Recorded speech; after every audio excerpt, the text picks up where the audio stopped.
meluangkan waktunya untuk membantu ulun dalam melaksanakan kegiatan guru penggerak pada modul 1.4, yaitu tentang pembebasan budaya positif di sekolah.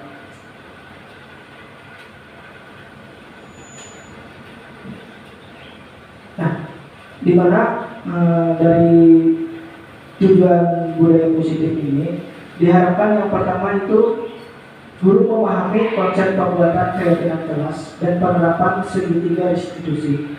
Yang kedua, adanya poster atau dokumen keyakinan kelas yang dipajang di setiap kelas. Yang ketiga, guru mampu menerapkan segitiga institusi saat menangani permasalahan-masalah. Nah, itu yang diharapkan dari kita untuk penyampaian materi budaya positif ini.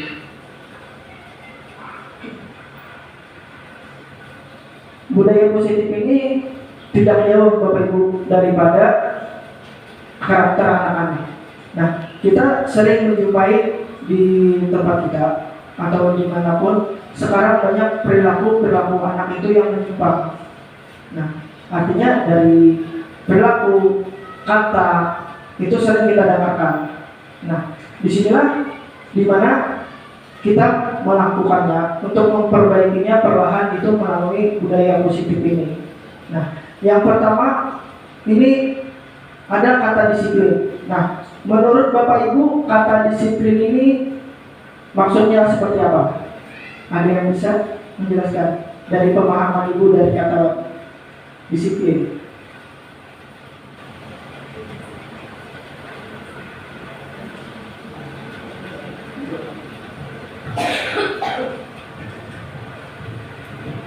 Terima kasih atas kesempatan yang diberikan. Disiplin berarti taat aturan. Dalam hal ini, sekolah memiliki peraturan baik itu tertulis maupun tidak tertulis yang diharapkan semua siswa itu bisa mematuhinya. Dengan adanya aturan dan dengan adanya aturan yang dibuat, sehingga itu menjadi awal dalam menegakkan kegiatan disiplin sekolah. Ya, demikian Pak. Ada lagi dari Bapak Ibunya? Cukup satu atau ada lagi? Sepakat ya, bahwasanya disiplin itu adalah sebuah peraturan. Sepakat? Sepakat? Iya, oke. Nah, di dalam kebiasaan kita, kata disiplin itu yaitu tentang sebuah peraturan. Di benak kita, di benak anak-anak, itu adalah sebuah peraturan. Nah, tapi nyatanya di dalam budaya positif ini arti disiplin itu adalah belajar. Belajar mengikuti sebuah aturan. Nah, di situ kita membawahi adalah belajar. Nah, makanya kita buat peraturan-peraturan agar anak mematuhi sehingga mereka belajar mengatur dirinya, mengontrol dirinya seperti apa yang kita inginkan. Nah, lanjut. Nah, di sini perilaku yang kita inginkan itu sesuai dengan profil pelajar Pancasila. Nah, di mana yang pertama yaitu perilaku anak yang diinginkan itu yang pertama beriman bertakwa kepada Tuhan yang Maha Esa dan berakhlak mulia. Yang kedua mandiri, bernalar kritis, beraneka global, bergotong royong, kreatif. Nah, di situ yang yang harus kita tularkan kepada anak kita agar mempunyai sifat-sifat pelajar Pancasila ini melalui budaya positif. Nah, namun di sini juga ada yang namanya nilai-nilai kebajikan universal. Selanjutnya maksud.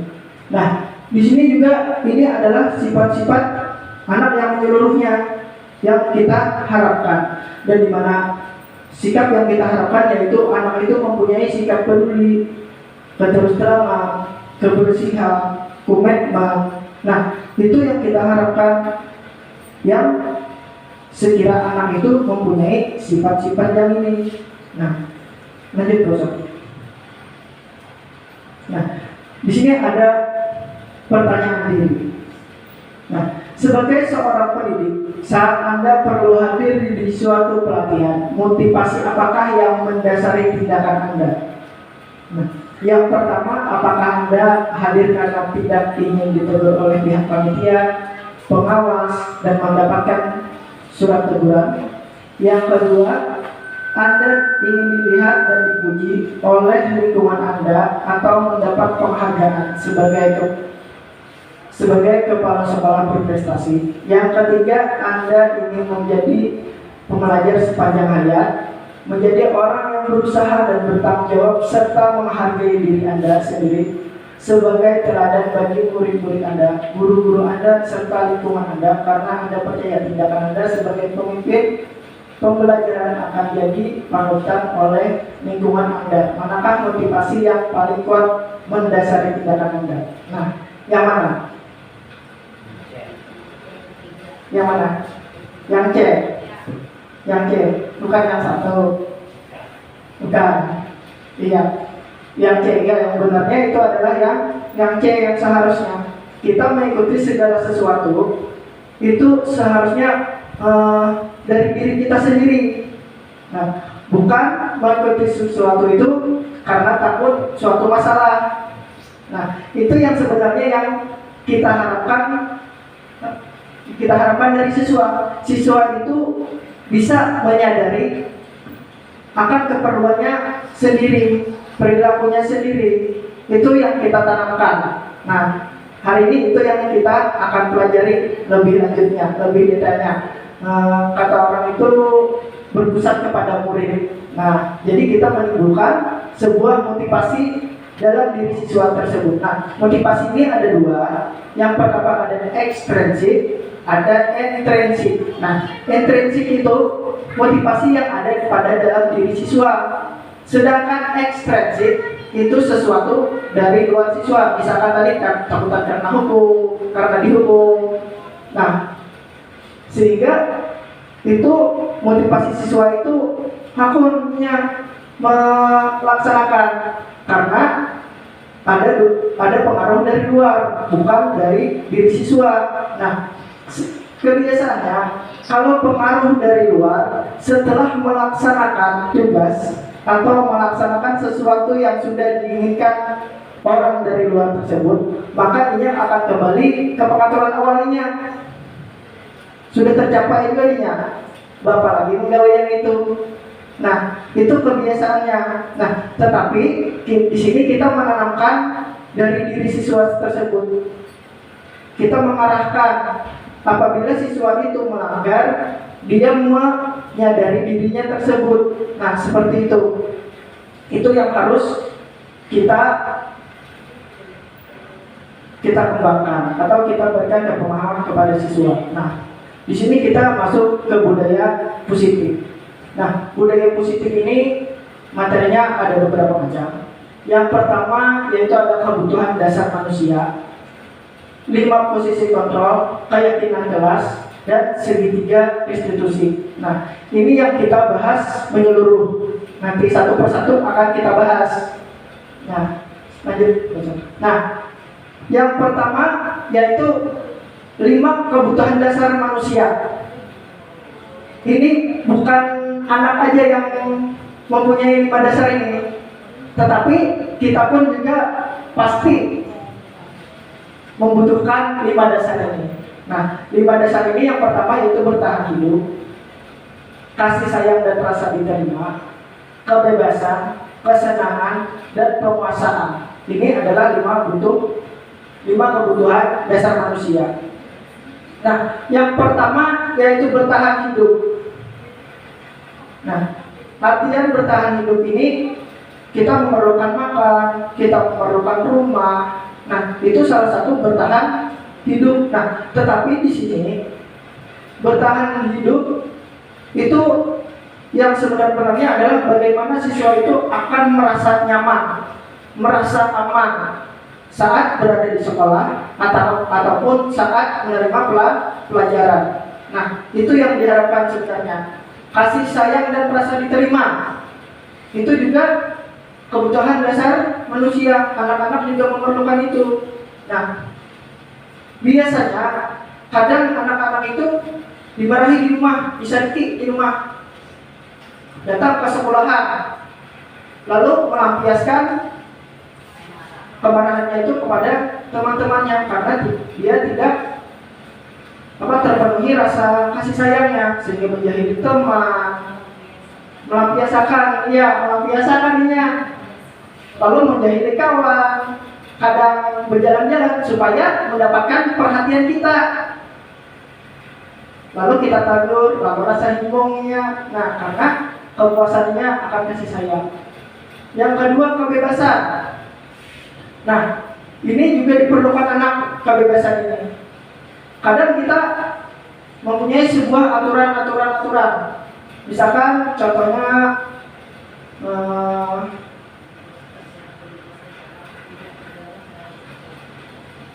misalkan saja kita mencantumkan dudukan kita, ya, tertib dalam kelas kita.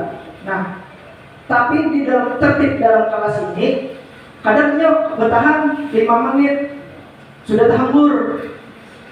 Kenapa? Karena ini rasa terkunci di situ oleh sebuah peraturan.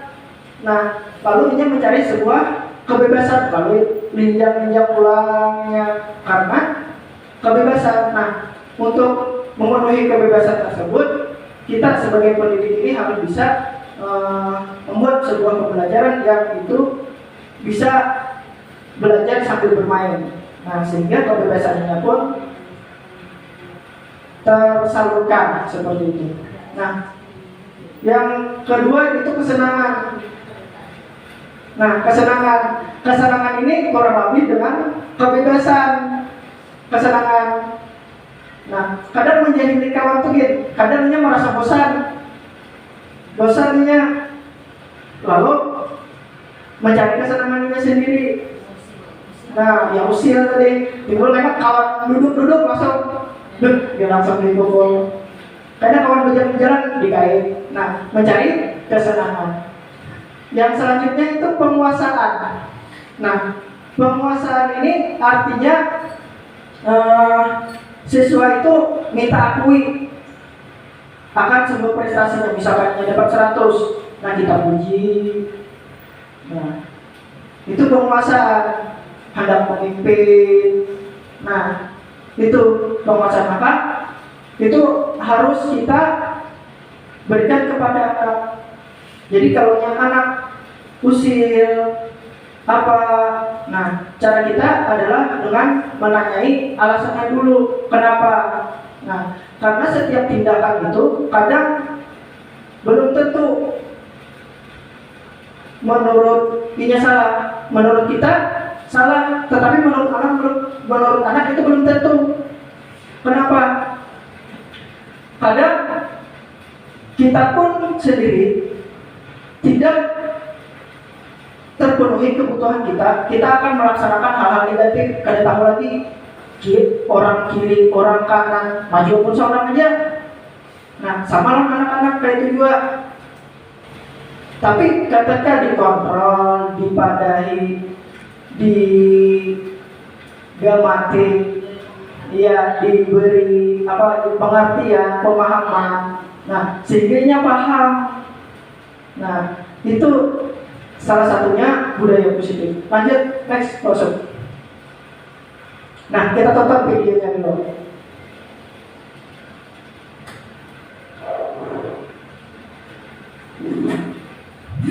Perundungan. Pagi yang cerah untuk memulai belajar di SD Negeri Cerdas Berkarakter. Tahu nggak? Aku barusan buat mainan bagus loh. Widih, apaan tuh? Tara! Mobil kulit jeruk ala Okno. Wah, mantul tuh. Keren nih, hasilnya halus. Kamu memang kreatif. Hihihi, aku buat sendiri loh. Indra, Okto, sedang apain kalian? Kelihatannya seru sekali. Jono, lihat nih hasil karya Okto. Keren kan? Dia bikin sendiri loh. Gini doang, aku juga bisa bikin. Mainan murahan kayak gini, memang cocok buat kamu kribo. Dasar si Jono, orang yang tidak paham seni. Udah gitu, suka ngatain orang seenaknya lagi. Udah biarin aja, orang kayak gitu. Waktu terus berlalu hingga tiba waktunya istirahat. Okto memanfaatkan jam istirahat dengan membaca buku misteri kesukaannya. Di saat sedang membaca, tiba-tiba Gribo, sedang baca apa kau? Namanya seru sekali bukumu itu. Memangnya buku apa yang kau baca? Ini buku misteri, petualangan detektif. Buku apaan sih? Sok banget baca-baca buku. Emangnya kamu ngerti isinya apaan? Sungguh cocok sama orangnya. Misterius, aneh pula. Dasar krimis, Gribo misterius. Julukannya apa sekali untuk orang aneh sepertimu. mendengar itu, Okto jadi malu karena banyak yang melihatnya dan menertawakannya. Si Jono tukang onan. Okto, kamu harusnya melawan ketika dia menjahili dan mengejekmu. Aku takut, Dra. Badan dia kan besar. Aku takut dia apa-apain. Lagian, paling dia cuma bercanda.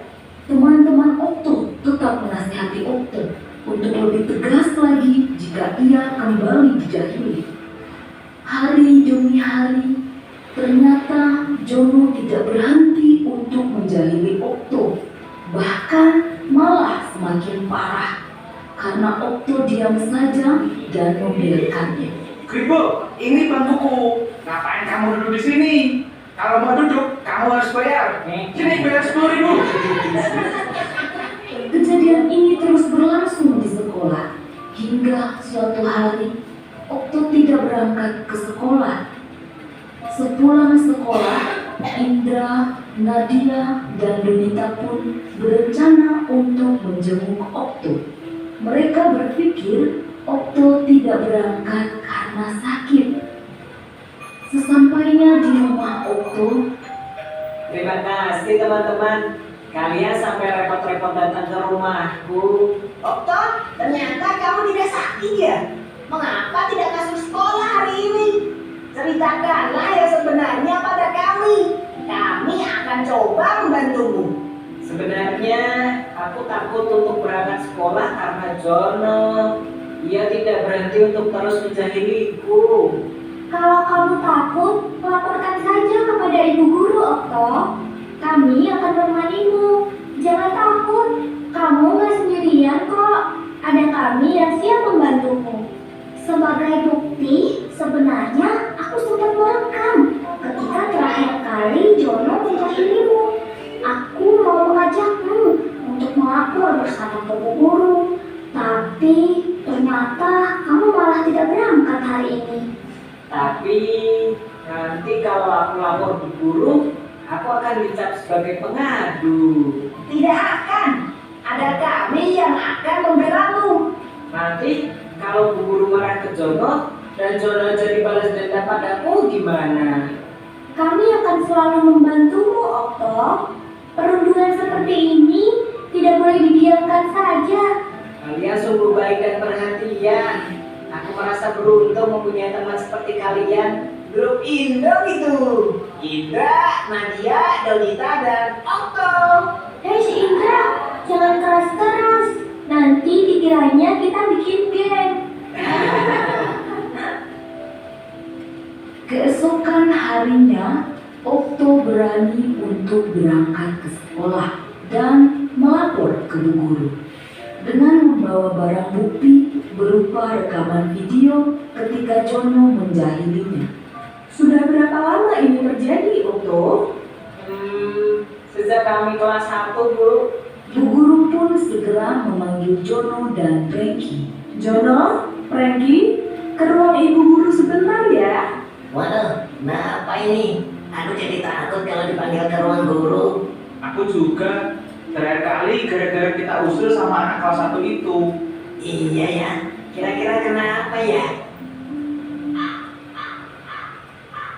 Apa kalian tahu, akhir-akhir ini Okto sering tidak masuk sekolah. Sepertinya iya Bu Guru. Setelah ibu selidiki, ternyata kalian sering berbuat jahil padanya ya. Kalau kalian tidak berhenti, itu hanya akan merugikan kalian. Coba bayangkan kalau Okto sampai berhenti sekolah. Kemudian semua orang tahu bahwa kalianlah penyebabnya. Maka kalian akan dicap sebagai anak nakal selamanya.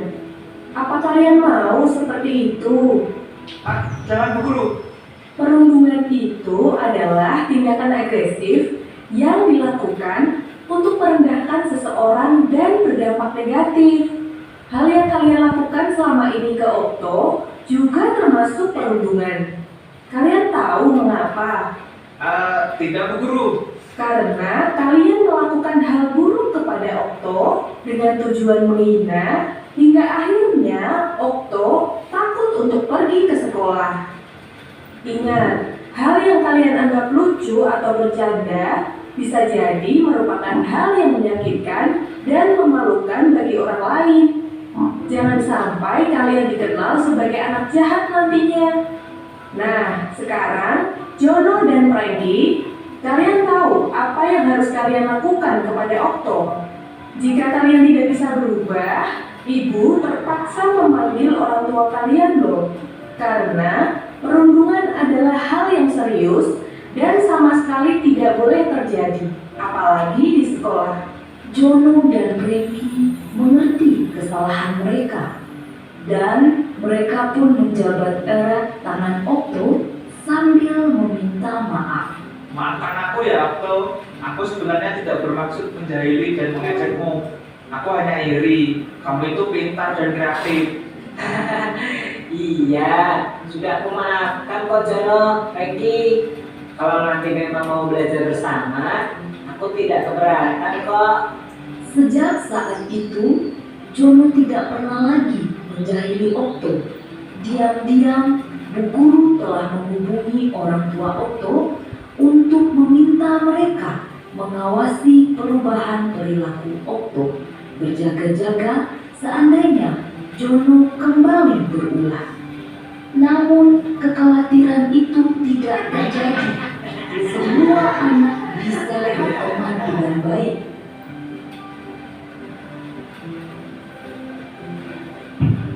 Nah, dari video tadi, kebutuhan dasar apa kira-kira yang dibutuhkan anaknya?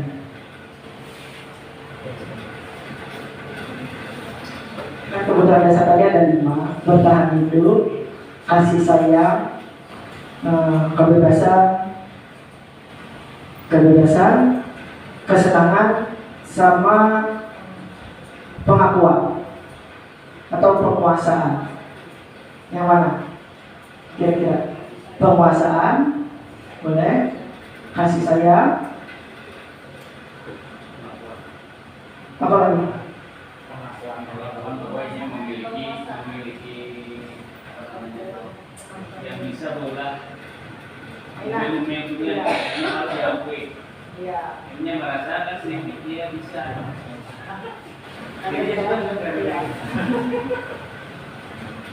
Iya, yang di sini adalah yang pertama, itu dari video itu adalah sebuah pengakuan. Padahal di lupa tadi, dia tuh bisa olah. Nah, tetapi menyambat aturan yang itu apa? Maksudnya itu yang tadi yang dirundung tadi kan gitu, ini memberi pengakuan. Iya, anak minta pengakuan juga bahwasanya dia itu bisa. Iya.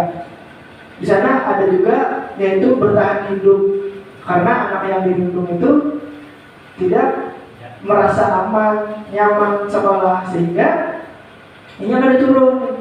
Nah, makanya itu kita harus memberikan kebutuhan tersebut. Nah, gimana kita memberikan kebutuhannya? Tidak lepas daripada kolaborasi dengan orang tua. Nah, kita di sini cuma jamnya sedikit aja mengawasi anak ya, lebih banyak ke orang tua. Nah, sehingga kita harus bisa berkolaborasi dengan orang tua, guru dan orang tua. Nah, sehingga anak tersebut bisa kita kontrol sesuai apa yang kita inginkan.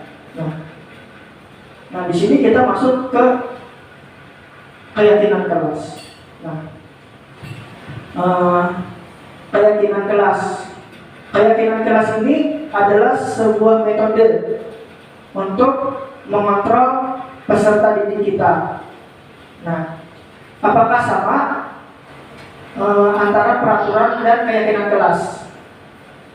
Ya.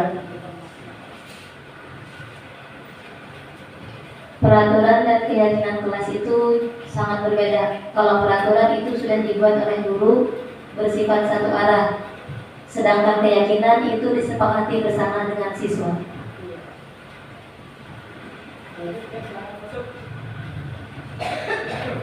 Terima kasih. Kalau keyakinan kelas itu bisa diambil nilai-nilai kebajikan apa yang kita sepakati bersama.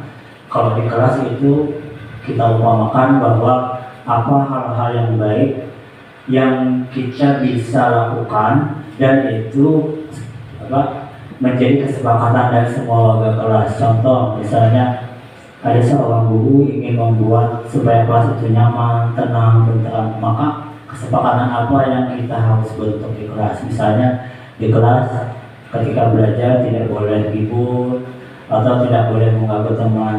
Nah mungkin itu salah satunya. Terima kasih. Iya. Nah di sini keyakinan kelas dan peraturan kelas itu berbeda. Nah kalau keyakinan kelas itu disepakati warga kelasnya antara guru dan siswa, sedangkan peraturan kelas itu cuma dimiliki satu pihak. Nah, di sini kita akan membuat keyakinan kelas tersebut. Nah, kalau buah pian tidak ada keyakinan kelas, maka melakukan restitusi itu sulit. Nah, di sini tadi saya belum kembalikan ke disiplin. Kebanyakan kita itu tidak menampakkan sebuah keyakinan kelas atau bisa juga peraturan kelas. Nah, kadang kita kenalkan, seharusnya kita kenalkan dulu keyakinan kelaskah atau peraturan kelaskah dulu kita kenalkan. Nah, sehingga tahu apa yang harus laksanakan, apa yang harus taati. Nah, sering kalau orang sendiri aja dari melaksanakan itu kadang ulun menyampaikan keyakinan kelas. Nah, ternyata keyakinan kelas ini sangat berpengaruh setelah ulun melaksanakan. Berpengaruhnya kemana? Tahu peraturan-peraturannya yang harus laksanakan. Oh, ini yang ulun laksanakan. Misalkan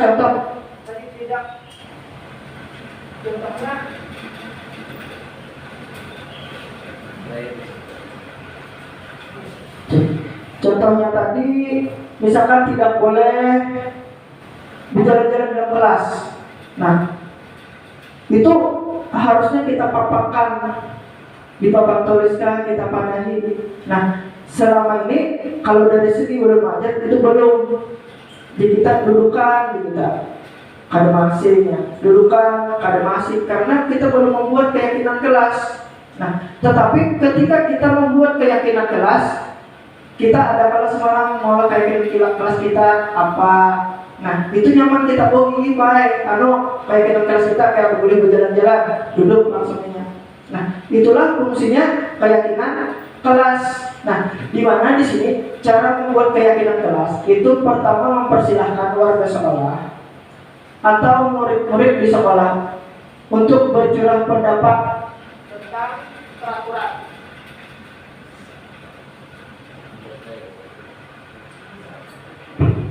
Nah, bercurah pendapat tentang peraturan. Jadi buhan pian itu menulis dulu lawan anak-anak buhan pian peraturan apa yang harus ditaati. Jadi minta pendapat dulu. Kayaknya masing-masing keluar kayaknya yang keluar darinya. Nah, itu. Yang kedua, mencatat semua masukan-masukan murid. Nah, jadi biar catat masukan-masukannya apa aja dari murid itu. Yang kedua,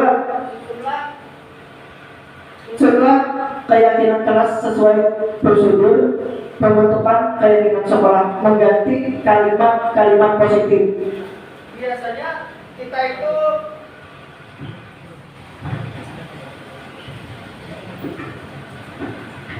Biasanya kita itu membuat sebuah peraturan, jangan berlari di kelas. Nah, jangan itu berarti sebuah peraturan, tetapi kita ganti kata-katanya kata-kata yang positif menjadi berjalan di kelas. Nah, kita ganti kata-katanya menjadi kata-kata positif. Nah, habis itu setelah pian ganti, pian tinjau kembali kalau ada kata-kata yang belum positif. Kata-kata yang belum positif, pian tinjau kembali. Nah, setelah pian tinjau rasa pas sudah, hanya pian minta lawan anak-anak setuju atau tidak, atau buat pian minta tanda tangan anak bahwasanya intinya itu bahwa itu setuju dengan peraturan tersebut. Nah, coba kita hari ini kita belajar membuat keyakinan kelas. Lanjut, Profesor. Nah, kita coba membuat keyakinan kelas.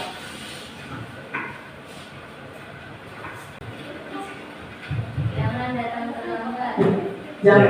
Jangan datang terlambat.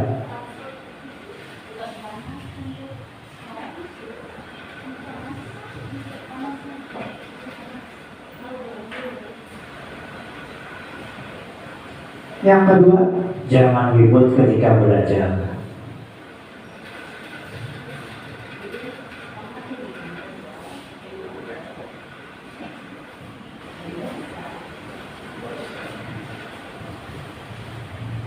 yang ketiga, Tidak boleh makan dan minum di kelas. jangan makan minum di kelas. Yang keempat, apa kemungkinan? Tidak terlambat mengerjakan tugas.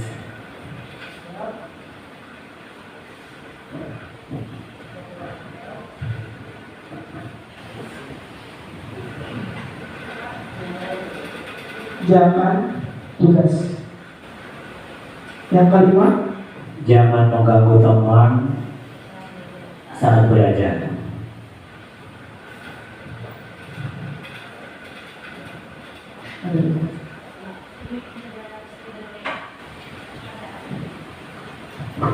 apa tadi maksud Jangan mengganggu teman saat belajar. mengganggu teman saat belajar. Yang keenam, 5 aja cukup. Oke, 5 aja cukup. Nah, setelah buah pian sudah menanyakan peraturan apa yang harus ditaati siswa, maka di sini Bapak Ibu menjadikan kalimat positif. Nah, apa kira-kiranya kalimat positifnya? Jangan terlambat. Kalimat positifnya apa? Disiplin. Disiplin. Jangan datang tepat waktu. Datang tepat waktu. Nah, yang kedua, jangan ribut ketika belajar. Kata positifnya, Belajar dengan tenang. belajar dengan tenang.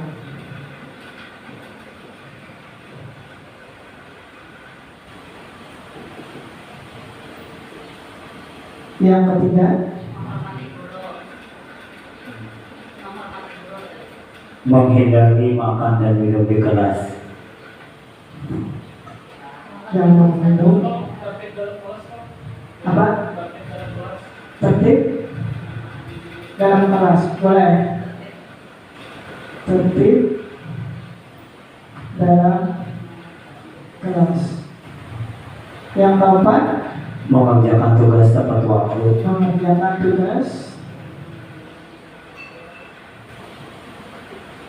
mengerjakan tugas tepat waktu.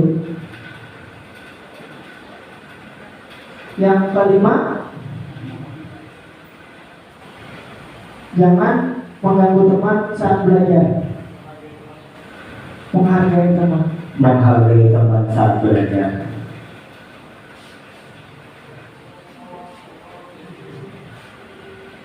Nah, ini dari kelima ini kita sederhanakan kalimatnya lagi menjadi sebuah nilai-nilai kebajikan. Nah, mungkin apa bisa nilai-nilai kebajikan itu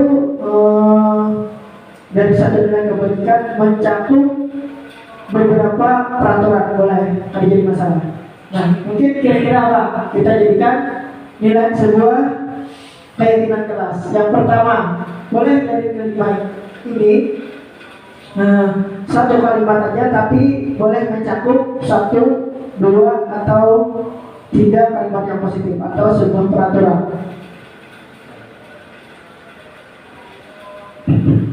Saya lebih senangnya dengan menyimpulkan bahwa itu disiplin. Disiplin, oke, disiplin.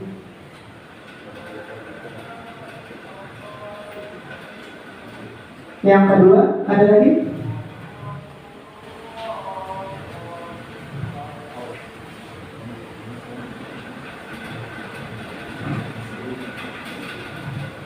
Menghargai teman, ada. Mengerjakan tugas tepat waktu, termasuk disiplin. Hormat terhadap guru. Iya, bisa. Hormat, menghormati guru.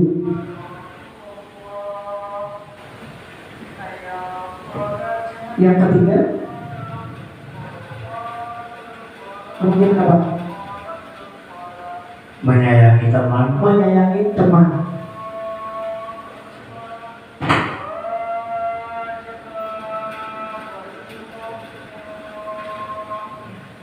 Cukup mungkin ya, 3 aja, cukup ya. Nah, di sini setelah buat pian ulah peraturannya, setelah itu buat pian ulah menjadi kalimat positif. Setelah menjadi kalimat positif, pian atur menjadi sebuah keyakinan kelas. Nah, keyakinan kelas ini mencakup boleh beberapa peraturan dari satu kalimat atau nilai-nilai kebajikan. Nah, misalkan kata disiplin, disiplin ini adalah kata yang luas. Jadi kita lebih nyaman untuk mengontrol siswa kita.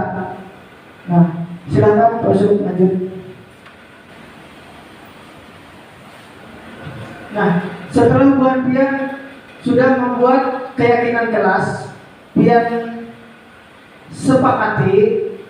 Nah, itu pian menyepakatinya bisa melalui tanda tangan anak atau pian bisa juga pian takutin kayak apa, apakah sepakat atau ada yang ditambah lagi. Nah, kalau ya sepakat, silakan buat silakan pian sebagai pendidik itu mendalami keyakinan kelasnya.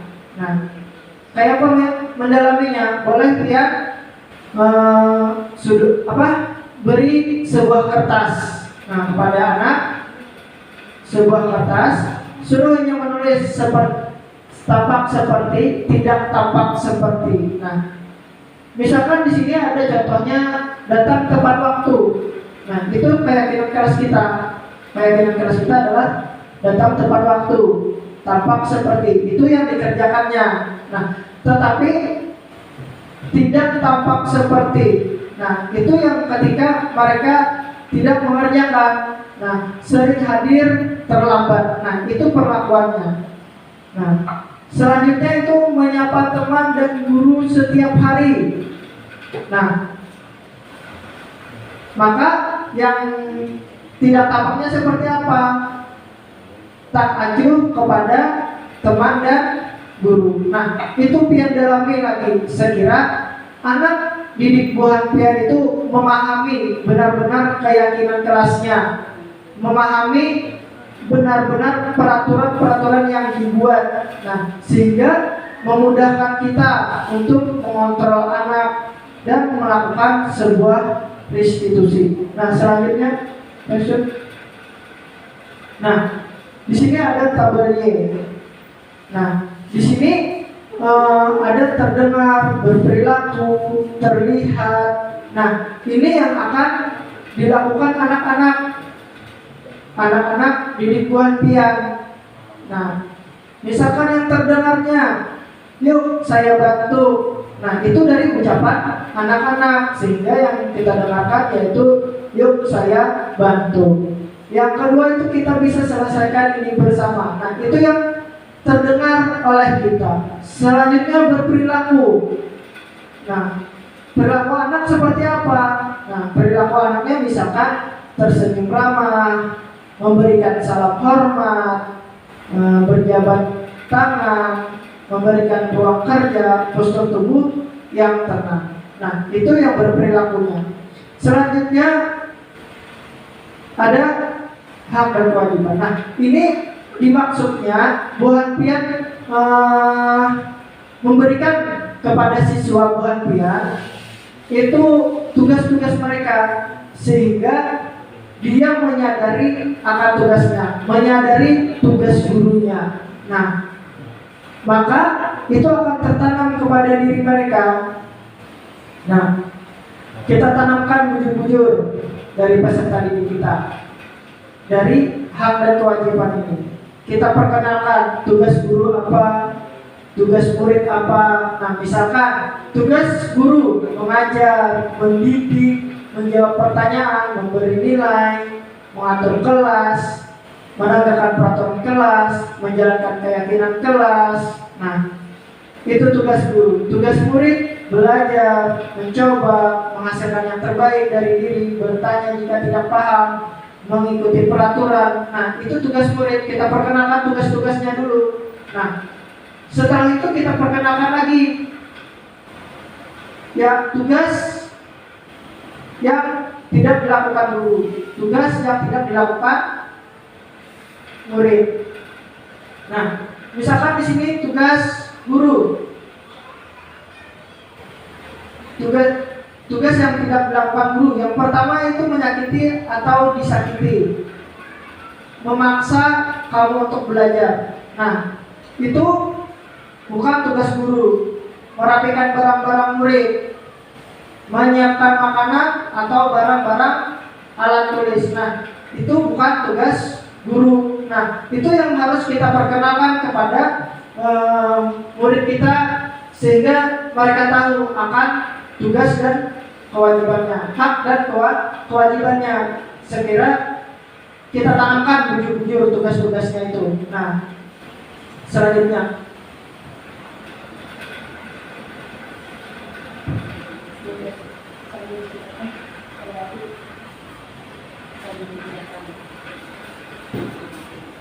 di sini ada segitiga restitusi.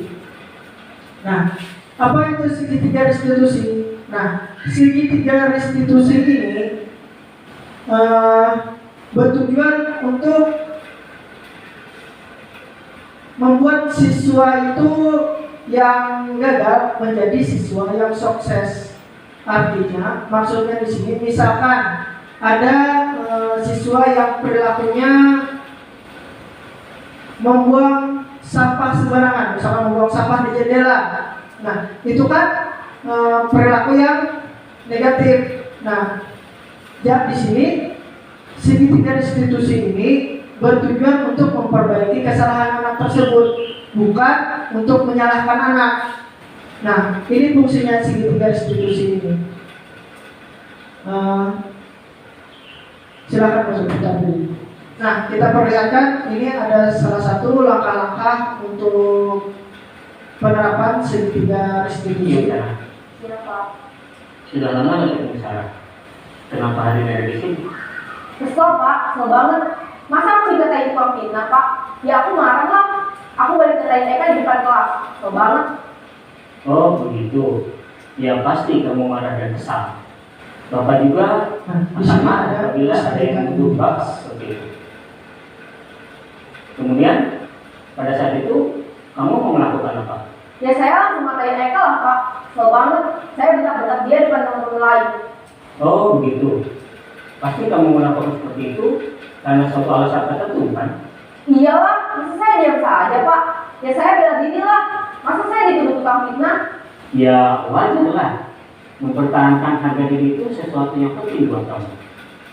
Untung kamu tidak berpikir gagal lagi. Hanya membentak-bentak. Iya Pak. Untung saya masih bersabar dan hanya membentak saja. Sudah gemes padahal, saya pasti bela diri lah. Ya pasti ya. Tapi kamu memilih untuk tetap bertahan dan bersabar. Kamu memilih untuk tidak berbuat lebih parah lagi kan? Iya. Nah, sekarang coba kita lihat lagi tindakan kamu yang bentak-bentak Eka di kelas.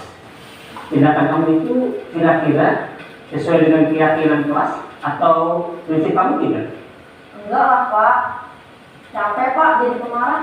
Jadi keyakinan atau prinsip mana yang perlu sesuai dengan keinginan kamu? Ya, saya sebenarnya sangat menghargai orang lain. Mungkin saat itu saya menjadi emosi, jadi tidak menunjukkan sikap itu. Kamu meyakini tidak? Menghargai orang lain itu penting buat kamu. Yakinlah Pak. Iya, setuju. Kita harus saling menghargai. Namun, ada juga keyakinan yang kita sepakati yang perlu kita jalankan apabila kita sedang marah, bukan? Ya, saya bisa lebih proaktif, mulai dengan diri sendiri. Saya bisa jadi lebih sabar, mengambil waktu jeda untuk berpikir mau apa selanjutnya. Kira-kira kamu bersedia memperbaiki masalah ini tidak? Bersedia Pak. Kalau kamu memperbaiki masalah ini, kamu akan menjadi orang seperti apa? Saya akan menjadi orang yang bertanggung jawab kali ya Pak. Dan senantiasa proaktif. Iya, menurut kamu bagaimana rasanya menjadi orang seperti itu? Ya nyaman lah, bangga bisa bersabar dan menahan diri. Baiklah kalau begitu. Yuk kita pikirkan bagaimana memperbaiki masalah ini.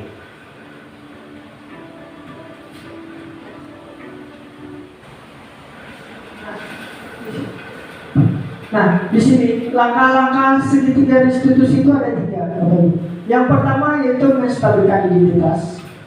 Yang kedua itu validasi tindakan yang salah. Yang terakhir itu menanyakan keyakinan. Nah, itulah fungsinya keyakinan kelas kita. Sehingga dari keyakinan kelas kita ini bisa menyadarkan siswa itu dari dirinya sendiri. Nah, itulah fungsinya segitiga restitusi, menyadarkan siswa melalui dirinya sendiri. Kita mengajarkan mereka melalui segitiga restitusi ini apa? Menyadari kesalahannya sendiri dan bertindak bertanggung jawab melalui kesalahannya tersebut. Nah, jadi tidak didasari dengan yang di luar. Nah, pengaruh luar tidak didasari. Nah, kan kita biasanya itu langsung misalkan kita salah. Nah, itu artinya kita memojokkan siswa. Nah, namun segitiga restitusi ini menyadari siswa itu menyadari kesalahannya sendiri dan bertanggung jawab untuk memperbaiki kesalahannya. Nah, itulah fungsinya segitiga restitusi. Nah, segitiga restitusi ini yang pertama yaitu menstabilkan identitas. Nah, menstabilkan identitas ini bisa Bapak Ibu ajukan pertanyaan.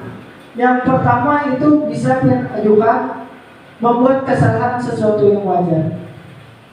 Yang kedua, manusia tidak ada yang sempurna. Yang ketiga, kita bisa memperbaiki kesalahan ini. Yang keempat, saya tidak menanyakan kesalahannya, tetapi fokus memperbaiki masalah ini. Apakah saat ini kamu tengah menjadi orang yang baik untuk dirimu? Nah, di sini dari kata-kata ini, bahwasanya kita itu menanamkan siswa terlebih dahulu. Nah, ini akan ada merasa takutan. Menanamkan dia dulu, menstabilkan identitasnya. Ini salah. Nah, dari kesalahannya itu takutan. Jangan sampai kita memojokkannya. Jadi kita tenangkan dulu dirinya dengan kata-kata sebuah pertanyaan. Nah, sehingga dia bisa tenang, dia bisa stabil, sehingga mampu untuk bercerita. Nah, selanjutnya, yang kedua itu validasi tindakan yang salah. Nah, itu berdasarkan prinsip, itu setiap perilaku berupaya memenuhi suatu kebutuhan tertentu. Guru akan bergeser dari pemikiran stimulus respon menjadi proaktif.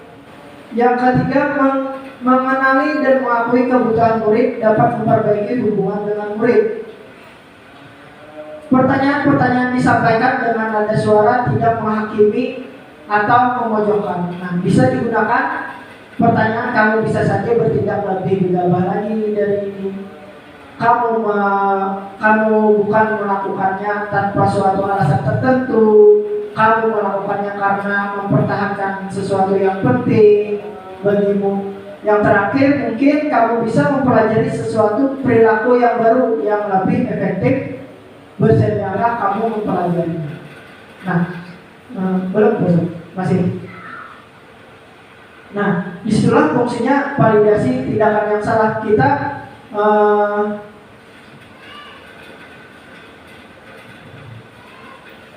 disitulah dari validasi tindakan yang salah itu kita bisa mengetahui apa alasan anak-anak tersebut bertindak. Nah, kenapa ia bertindak seperti itu? Nah, dari situ kita bisa mencari solusi apa yang baik. Silakan lanjutkan. Nah, hanya kita menanyakan keinginan kelas. Nah, ajuan pertanyaannya itu sebagai keluarga atas keresahan apa yang kita yakini. Nilai-nilai apa yang telah kita sepakati? Seperti apa gambaran sebuah kelas ideal bagi kamu? Kamu ingin menjadi orang yang seperti apa? Nah, itu. Nah, keyakinan kelas ini itulah fungsinya kita memperbaiki kesalahan-kesalahan murid tersebut. Nah, bukan kita untuk menghakiminya, tetapi untuk memperbaiki kesalahannya. Kesalahan yang salah menjadi kesalahan yang baik. Nah, kita sadarkan melalui dirinya, bukan malah kita pojokkan. Kalau kita pojokkan, itu otomatis nantinya bisa saja ada dua kemungkinan. Bisa sifatnya menjadi keras, brutal, ya karena sudah dimarahi akan menjadikan sifat pendendam. Itu kemungkinannya. Dan kemungkinan lain bisa juga masih. Nah, iya. Lanjut. Nah, setelah Bu Hanpian melakukan segitiga restitusi, jangan lupa di sini Bu Hanpian menjadi apa yang dimaksud 5 posisi kontrol. Nah, dalam restitusi itu, kalau dalam restitusi ini lebih baiknya sebagai manajemen. Tapi ingat, saat kita berbicara di situ kita bisa menjadi apa? Nah, itu yang kita perlu perhatikan. Apakah penghukum, membuat rasa bersalah, teman, pemantau, atau manajemen. Nah, itu yang perlu kita perhatikan. Nah, lanjut Bosok. Nah, yang pertama yaitu posisi penghukum. Nah, posisi penghukum ini itu bisa kata-kata yang patuhi aturan saya atau awas, memberikan sebuah ancaman. Kamu selalu saja salah. Nah, selalu terakhir, selesai. Nah, ini akan mengakibatkan apa? Kalau kita menjadi sebagai penghukum, maka mengakibatkan kemungkinan murid marah. Yang kedua, mendendam. Nah, itu apabila kita menjadi sebuah penghukum. Yang kedua, yaitu membuat rasa bersalah. Nah, ibu, kata yang diucapkan kemungkinan ibu sangat kecewa sekali dengan kamu. Berapa kali Bapak harus memberitahu kamu ya, gimana coba kalau orang tua kamu tahu kamu berbuat begini. Nah, itu yang kita sering juga kita lakukan, membuat rasa bersalah. Kenapa kami kayak terus? Nah, itu. Tetapi tidak ada hukuman. Tapi kita ingat Bapak Ibu, hukuman itu ada dua. Ada hukuman fisik, ada hukuman mental. Nah, rasa bersalah ini termasuk di hukuman mental. Itu yang kita harus hati-hati. Nah, tapi rasa bersalah ini hukumannya tidak lama. Nah, ibaratnya sudah berbekas, sudah ada lama. Nah, di sini juga kita bisa menjadi teman. Nah, kata kunci ucapannya, ayo bantulah dari Bapak ya. Nah, ayo ingat tidak bantuan Bapak selamat ini. Ya sudah, kali ini tidak apa-apa, nanti Ibu bantu bereskan. Nah, kita bisa menjadi teman. Ini sangat mudah juga sebenarnya kita menjadi teman ini. Bisa mengetahui keluh kesah anak kita. Nah, apa yang mereka inginkan, apa yang mereka rasakan, itu kita bisa tahu. Nah, di sini yang akibatnya apa kalau kita menjadi teman? Maka murid akan merasa senang, akrab dengan guru, sehingga tidak ada lagi batasan antara guru dan murid. Nah, kayak kawan-kawan sudah. Kalau kita kan ada batasan guru dan murid, otomatis siswa kita akan takutan berpisah. Nah, apa yang dia rasakan takutan segan kita, tetapi ketika kita lepaskan perbatasan tersebut menjadi teman, maka ia akan merasa senang, rasa akrab, berkisah-kisah itu nyaman. Nah, di sini salah satu juga kita untuk memudah mengontrol siswa tersebut. Lanjut. Nah, pemantau. Nah, kita sebagai pemantau. Nah, kata-kata yang kita ucapkan yaitu peraturannya apa? Apa yang telah kamu lakukan? Sanksi atau konsekuensinya apa? Nah, pemantau ini semisalkan anak itu berbuat salah. Misalkan contoh lagi kita melihat anak kita membuang sampah di jendela. Nah, kita sebagai pemantau, maka kita panggil dulu dia, kita bicarakan. Nah, apa yang dia lakukan tadi intinya membuang sampah ke jendela. Nah, tahu tidak keyakinan kita apa? Nah, misalkan kelas kita harus bersih atau sekolah kita harus bersih. Nah, sebaiknya apa yang kamu lakukan? Nah, itu menyadarkan diri mereka sendiri. Nah, itu tugas kita sebagai pemantau. Nah, membersihkan. Nah, berarti dia bertanggung jawab atas dirinya sendiri. Lanjut, masuk. Nah, di sini sebagai manajer. Nah, kalau restitusi itu kita di sini posisinya sebagai manajer. Nah, kata yang diucapkan yaitu apa yang kita yakini. Nah, itu kita sebagai manajer. Apakah kamu meyakininya? Jika kamu meyakininya, apakah kamu bersedia memperbaikinya? Jika kamu memperbaiki ini, hal ini menunjukkan apa tentang dirimu? Apa rencana kamu untuk memperbaiki hal ini? Nah, di sini sebagai manajemen ini tidak ada namanya memojokkan siswa, tetapi menyadarkan siswa tersebut akan kesalahannya dan bersedia untuk bertanggung jawab sendiri. Nah, dari mereka tersebut yang keluar dari keinginannya berperilaku untuk memperbaiki kesalahannya. Nah, boleh izin bertanya sedikit, Pak? Ya, silakan masuk. Saya sangat tertarik dengan materi yang disampaikan, mulai dari segitiga institusi, dari posisi kontrol. Nah, tadi sudah dipaparkan tentang segitiga institusi. Pertanyaan dulu, mungkin kiat-kiat apa bagi guru supaya kawan melaksanakan segitiga institusi. Kemudian yang kedua, dari 5 posisi kontrol itu posisi yang mana yang bagus diterapkan oleh guru supaya Guru itu kalau menciptakan semacam perbaikan terhadap perilaku siswa di sekolah. Demikian pertanyaan dari saya. Terima kasih. Nah, itu kiat-kiatnya seperti apa atau langkah-langkahnya ya maksudnya? Ya, yang pertama itu buat biar lebih nyamannya, itu terlebih dahulu membuat keyakinan kelas. Nah, untuk apa keyakinan kelas? Keyakinan kelas itu untuk mengontrol siswa kita dalam berperilaku. Nah, jadi penting bagi kita untuk membuat keyakinan kelas ini.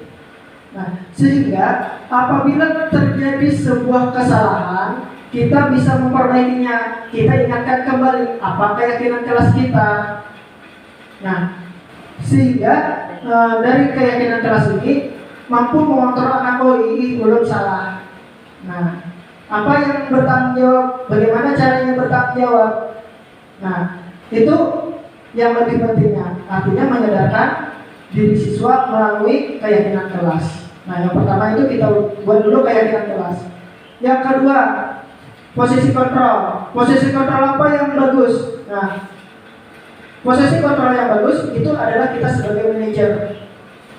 Nah, itu di kita sebagai manajer ini kita tidak akan memojokkan siswa kita, namun di sini kita memperbaiki kesalahan mereka itu sebagai manajer.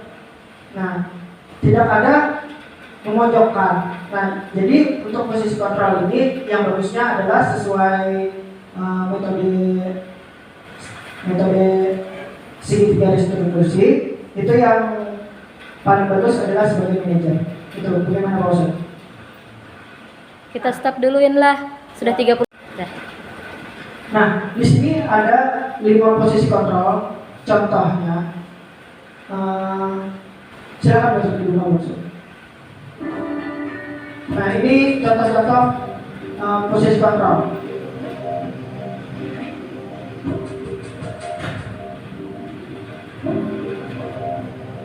Naren, sini kamu. Selamat pagi, Bu. Selalu terlambat. Kamu deh, pasti terlambat. Maaf, Bu. Saya Apa? Apa coba? Alasan kamu apa lagi? Kapan sih kamu tidak terlambat? Malas sekali ya kamu jadi anak. saya Dasar pemalas. Gak kapok-kapok sih kamu. Sudah berapa kali terlambat? Sana, kamu keliling lapangan basket 2 kali. Kenapa saya harus ke lapangan basket, Bu? Kenapa? Kamu melawan ibu? Berani-beraninya jawab. Sudah terlambat, masih berani jawab pula. Sekarang, keliling lapangan basket 5 kali sekalian. Biar kapok. Cepat. Pergi sana ke lapangan basket. Posisi penghukum biasanya berbicara dengan nada tinggi, menghardik, menunjuk-nunjuk, menyakiti, dan menyindir. Hukuman bisa berupa fisik maupun psikis. Ibu dan bapak guru hebat. Dampak yang terjadi pada murid ketika guru berada pada posisi penghukum adalah murid cenderung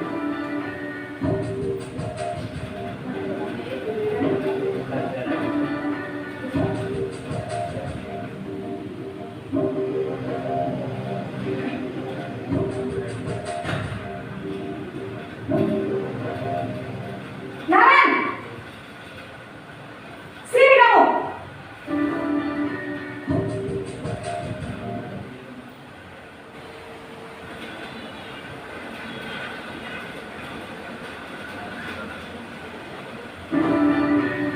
pada murid ketika Oh, tegur bapak kepala sekolah. Sana cepat ke kelas. Maaf ya, Pak. Maaf sekali. Terus, satu lagi. Selamat pagi, Bu. Nah,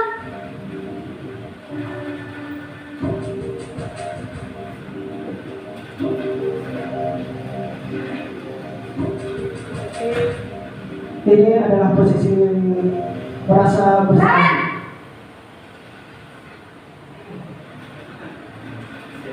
Selamat pagi, Bu.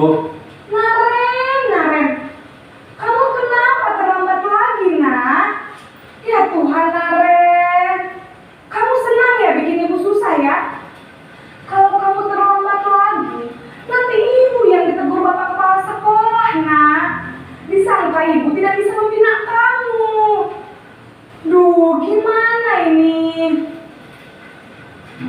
Maaf Bu. Duh Gusti Naren.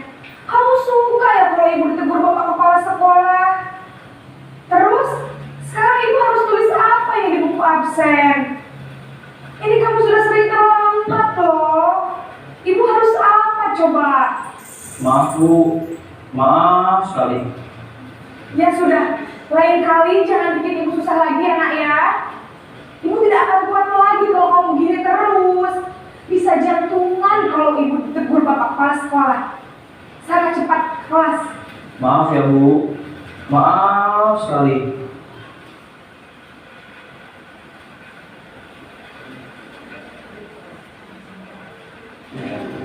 Ini adalah posisi teman. Naren!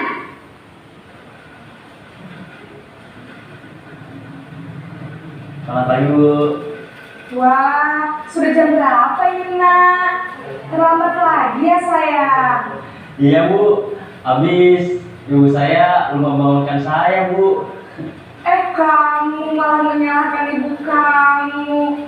Kamu bukannya anak yang larinya paling kencang. Kok terlambat sih? Iya Bu. Saya memang terlambat bangun tadi. Jadi biarpun saya lari kencang, tetap gak kekejar Bu. Ya sudah sana. Nanti lain kali larinya lebih kencang lagi ya. Biar gak terlambat lagi. Bikin senang ibu. Demi ibu. Bisa kan? Bisa lah Bu. Ya sudah sana masuk kelas. Ibu beresin urusan absen kamu. Kamu ini ada-ada saja.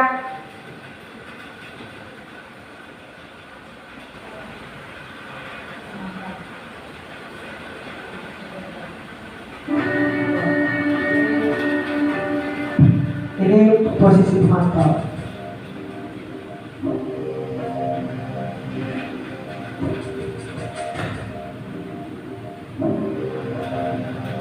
Naren!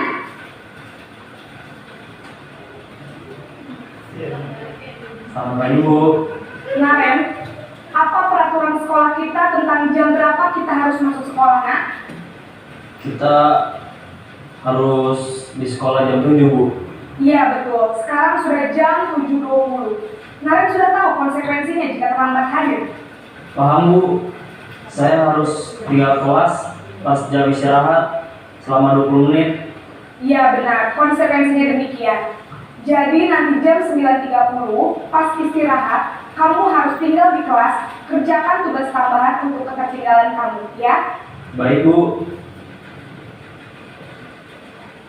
Posisi pemantau mengandalkan penghitungan atau data untuk mengontrol murid. Guru mengarahkanmu, tekan peraturan dan konsekuensi.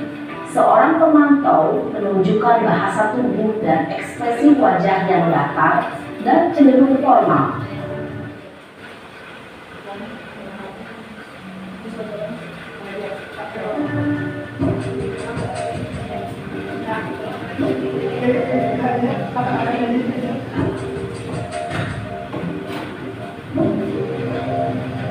Naren!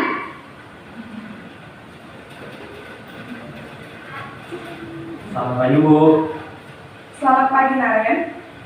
Maaf Bu, saya terlambat. Iya, sekolah masuknya jam 7, sekarang sudah jam 7.20. Jadi sekarang bagaimana ini Naren? Maaf Bu, saya lupa setel alarm saya semalam. Baiklah, menurut kamu, keyakinan sekolah yang mana yang perlu kamu tingkatkan?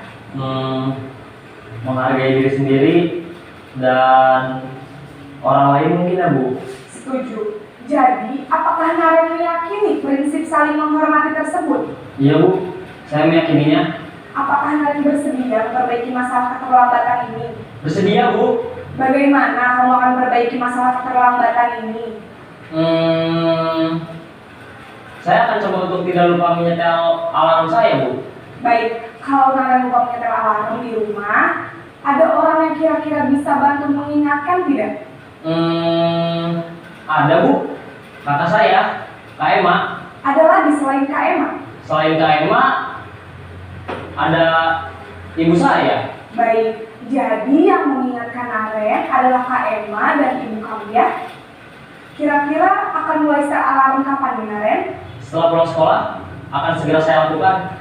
Baik, jadi Naren akan setel alarm untuk bangun besok pagi dan akan diingatkan oleh kakak dan ibunda Naren ya. Ada lagi yang mungkin perlu dilakukan Naren agar tidak terlambat bangun lagi? Tidak ada, Bu. Baik Naren, terima kasih untuk kerjasama kamu. Sekarang kamu perlu kembali ke kelas untuk belajar. Baik, Bu. Terima kasih.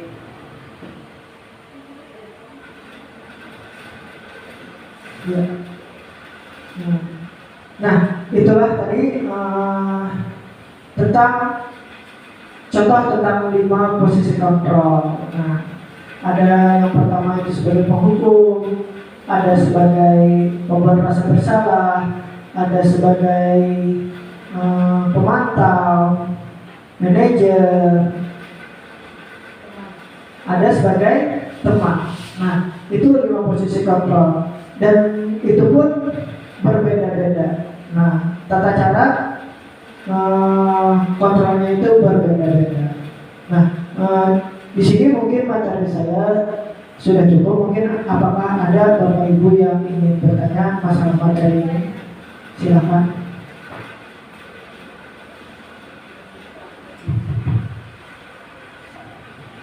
Baik, Assalamualaikum warahmatullahi wabarakatuh. Mohon izin bertanya, untuk segitiga restitusi ini kan melibatkan antara guru dan siswa, di mana kedua pihak ini membuat kesepakatan kelas yang harus ditaati bersama gitu. Dan dalam pelaksanaannya di sini seorang guru memiliki kendali penuh, yang dalam artian guru mengontrol semuanya, baik itu mulai menjadi penengah sampai kepada pengambil keputusan atau hukuman gitu. Nah, pada kenyataannya mungkin beberapa yang saya lihat baik di media sosial ataupun lainnya atau di sekolah lain atau dari cerita-cerita teman gitu, tidak semua guru memiliki kebijaksanaan yang bagus gitu, yang cenderung apabila siswanya itu memiliki kesalahan atau melanggar keyakinan kelas kita, karena adanya selalu di nada do tinggi gitu, ya kan? Sebagai penghukum ya? Iya, langsung dia nggak akan bertanya ini pokoknya langsung, hei kamu gitu, langsung menghukum seperti yang tadi begitu. Nah, dalam kondisi yang seperti itu, apakah diperlukan tindakan dari pihak lain?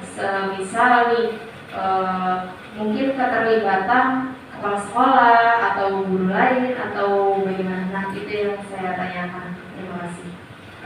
Kalau kita menangani itu perlukah tindakan? Perlu.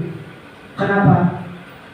Makanya di sini kita ada di dasar namanya menugaskan. Nah, supaya guru itu tahu bagaimana caranya segitiga restitusi. Nah, siapa yang menanganinya? Itu kan tadi kan ya kira-kira. Nah, itu mungkin lebih bagusnya itu kepala sekolah.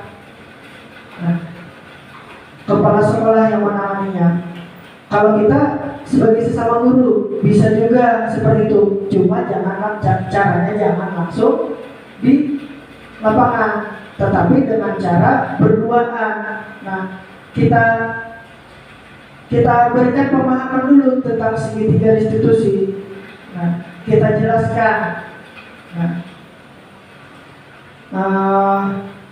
Akan kita jelaskan dulu segitiga restitusi. Setelah dia tahu akan segitiga restitusi, nah kemungkinan besar guru tersebut bisa untuk melaksanakannya.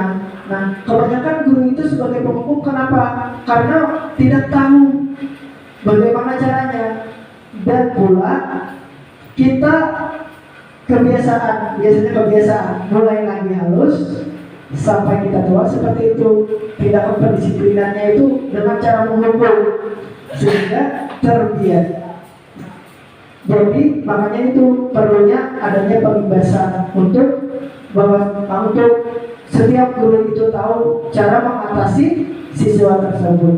Nah, cara mengatasinya itu tidak hanya dengan hukuman, tetapi bisa juga dengan restitusi, dengan menyadarkan siswa tersebut dari dirinya. Kalau kita selalu sebagai penghukum, nah itu kebiasaannya, kebanyakannya malah setempat aja.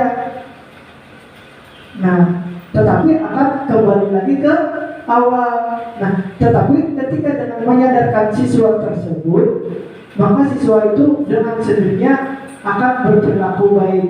Nah, menyadarkan melalui dirinya sendiri seperti itu. Jadi Bu, untuk mengatasinya kita menemui, kita berikan pemahaman. Nah, pemahamannya kita pemahaman yang lebih bagusnya itu memberikan pemahaman bisa dengan dari kepala sekolah langsung. Nah, kita sendiri pun juga bisa, tetapi pelan-pelan Bu. Kita tahu tadi ya, yang itu kalau tersinggung kan gurunya.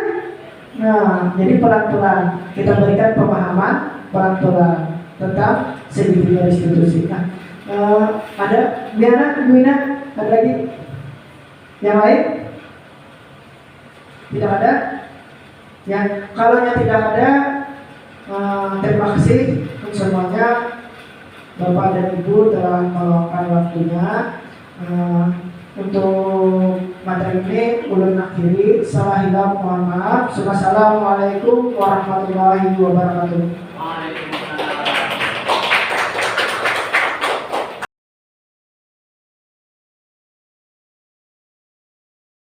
Warahmatullahi wabarakatuh.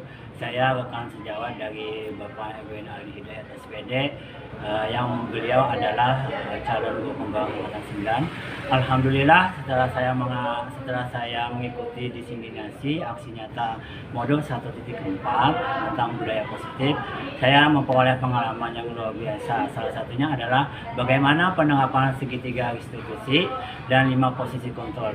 Mudah-mudahan berkat pengetahuan yang diberikan Pak Erwin, saya bisa menerapkannya terutama dalam pembelajaran di sekolah. Demikian, saya akhiri dengan wassalamualaikum warahmatullahi wabarakatuh.